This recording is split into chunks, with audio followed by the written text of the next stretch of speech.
అందరికీ నమస్కారం అండి. యాక్చువల్లీ ఈరోజు షూటింగ్ ఉంది, చిన్న సినిమా. నిన్న ఈవినింగ్ ఫోన్ చేసి మండే పెట్టుకుంటారా కొంచెం అన్న. దేనికి సార్ అంటే మా సక్సెస్ మీట్ ఉంది, ఎప్పుడో ఒకసారి వస్తుంది, ఇలాంటి అవకాశం మిస్ అవ్వడం ఎందుకు అని పాపం వాళ్ళు అర్థం చేసుకుని షూటింగ్ మండే పోస్ట్పోన్ చేశారు.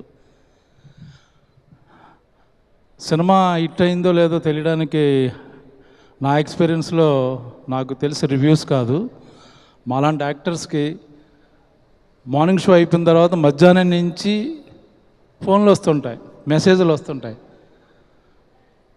సినిమా బాగోలేకపోయినా ఎవరు ఫోన్ చేయరు, క్యారెక్టర్ బాగాలేకపోయినా ఫోన్ చేయరు. రెండు బాగుంటాయి మటుకి డైరెక్టర్ల దగ్గర నుంచి రైటర్సు, అసోసియేట్ కో డైరెక్టర్లు, మొత్తం ఇండస్ట్రీ మొత్తం 24 క్రాఫ్ట్స్ తెలుసు, లేకపోతే వాళ్ళల్లో ఫ్రెండ్స్ వాళ్ళందరూ ఫోన్లు చేస్తారు.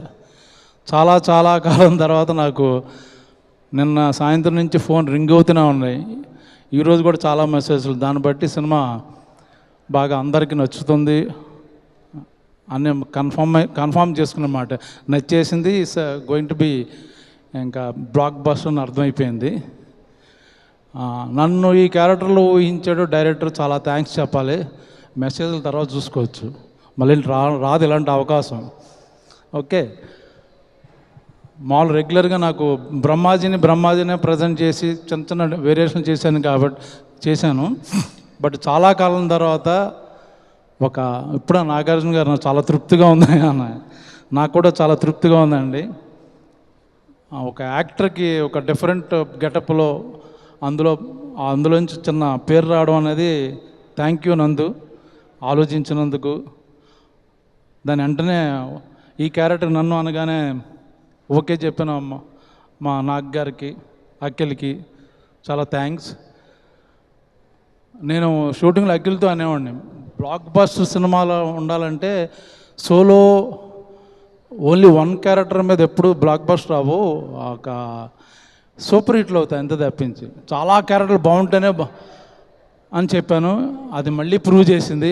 సో మెనీ బ్యూటిఫుల్ క్యారెక్టర్స్, దేన్ని తక్కువ చేయలేము. ఏది బాగుందంటే అన్నీ బాగున్నాయి. అన్ని క్యారెక్టర్ల మధ్య మొత్తం మార్క్స్ కొట్టేశాడు అఖిల్. అది పెద్ద ఛాలెంజింగ్, ఎందుకంటే అందరూ వెయిట్ తీసుకున్నారు, దీనికి నేను పంచుకున్నారు. బట్ లాస్ట్ 15 minutes నిజంగా ఏడిపించేసాడు మొత్తం థియేటర్లో. నేను ఎక్స్పెక్ట్ చేయలేదు అఖిల్ అంత బాగా. అంటే నీతో యాక్ట్ చేశాను కానీ ఈ సినిమాలో మా అందరిని మోసం చేసావు. చాలా సైలెంట్గా యు కిల్డ్ ఎవ్రీవన్. ఇంకా పక్కన హీరోయిన్ గురించి చెప్పాలంటే మొన్న లైట్స్ అక్కర్లేదన్నాను. హీరోయిన్ గురించి ఇంకొకసారి సినిమా చూడాలనిపిస్తుంది. అమ్మాయి క్లోజప్లు కానీ అతని పెర్ఫార్మెన్స్ కానీ అంత బ్యూటిఫుల్,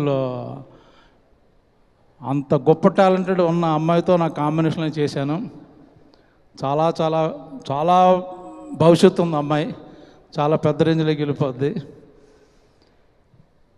ఇంకా బృందా మాస్టర్ కానీ, ముఖ్యంగా మా శివాజీ, చాలామంది రివ్యూల్లో శివాజీ క్యారెక్టర్ ఆర్క్ అన్నారు.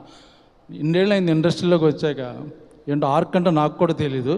అదేంటో ఆర్క్ ఎరక్కొడేశాడు, అద్భుతం. తను కుక్కతో మాట్లాడే సీన్ అయితే యాక్టర్గా నాకు గూస్ బంప్స్ వచ్చినాయి. ఒక్కడే కూర్చొని చేశాడు సోలో పెర్ఫార్మెన్స్. జనరల్గా స్టార్ సినిమాలో అలాంటి సీన్లు ఉంచరు, ఎడిటింగ్లో లేపేస్తారు. బట్ నాగార్జున గారు, అఖిల్ కొంత డిఫరెంట్ వాళ్ళు. ఫ్రమ్ ద డే వన్ మాకు తెలుసు, టాలెంట్ని ఎంకరేజ్ చేస్తారు. బాగా చేస్తున్నారంటే ఇంకా నాగ్ గారు ఇంకా క్లోజప్ పెట్టండి బ్రహ్మాజీకి, లేకపోతే ఇంకా తీయండి, అలా అన్ని క్యారెక్టర్ మీద శ్రద్ధ తీసుకున్నారు. ఓన్లీ అఖిల్ ఏదో హిట్ కావాలని కాదు, that should be respectable film. మనం తర్వాత గర్వంగా చెప్పుకునే సినిమా ఉండాలని చెప్పేది ఏదో కమర్షియల్గా ఏదో చేసి కింద మీద ఇప్పుడు హిట్ కాదు, ఇది చాలా మెమరబుల్ హిట్ అన్నమాట. ఈ సినిమా గురించి మాట్లాడుకుంటుంటారు ఇప్పుడప్పుడే కాదు, ఇంకా నెమ్మదిగా లాగా సింక్ అవుతూ పెర్ఫార్మెన్స్ల గురించి కానీ మిగతా అన్ని డిపార్ట్మెంట్ల గురించి కానీ. సో నాకు ఇంత మంచి క్యారెక్టర్ ఇచ్చిన నాగార్జున గారికి, అఖిల్ మా డైరెక్టర్, మా daring and dashing dynamic producer Nagavamsi గారు, వాళ్ళందరికీ థ్యాంక్ యూ సో మచ్.